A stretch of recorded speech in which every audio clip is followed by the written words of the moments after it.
কেন করলি এটা? সুদীপা কেন, পৃথিবীর অন্য যে কোনো মেয়ের নামে তুই এটা করলে আমি একই কাজ করতাম।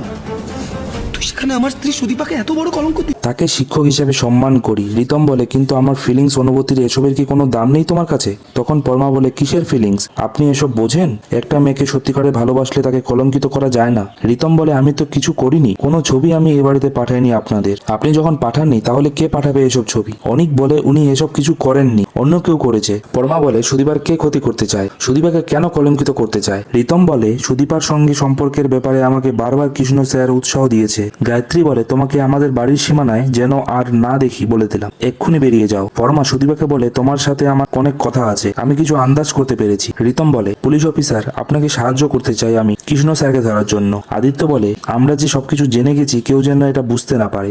গায়ত্রী বলে, আদিত্য, তুমি কৃষ্ণ স্যারকে কঠোরতম শাস্তি দেবে। পর্বটি ভালো লাগলে অবশ্যই লাইক এবং সাবস্ক্রাইব করুন। আর অনুরাগের ছোঁয়া সিজন 2 এর সমস্ত পর্ব সবার আগে পেতে পাশে থাকা বেল আইকনটি অবশ্যই ক্লিক করুন।